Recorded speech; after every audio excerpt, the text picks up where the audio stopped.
Prochain, vous irez peut-être visiter une magnifique bâtisse, mais ouvrez l'œil, des usines valent aussi le détour. Dans le nord, à Trélon, l'une d'entre elles a été transformée en atelier. Des souffleurs de verre reprennent avec passion le flambeau des ouvriers qui ont travaillé sur le site pendant des décennies.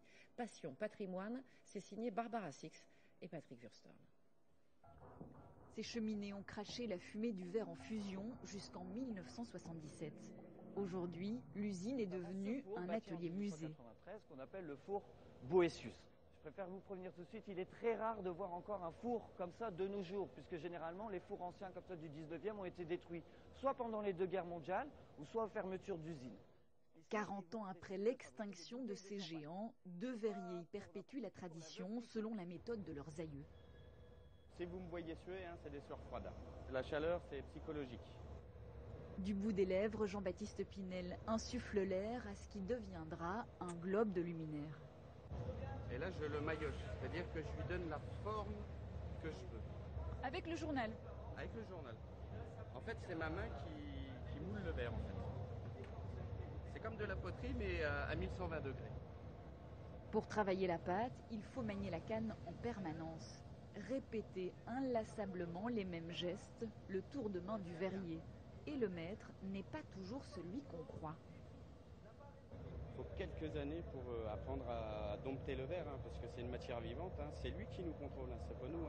Ici, on souffle le verre de cette façon depuis 1823. D'abord pour en faire des bouteilles de champagne pour la veuve Clicquot, puis des flacons de parfum. Au 19e, l'usine est semi-automatique. Elle emploie jusqu'à 170 ouvriers.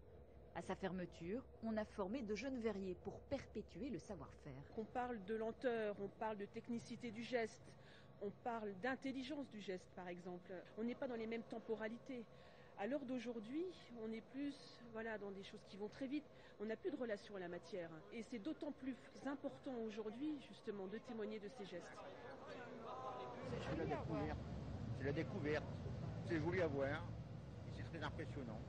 C'est vraiment un métier de savoir-faire et c'est toujours la surprise puisqu'on va prendre une masse de verre et on ne sait pas ce qui va en sortir, on le voit travailler.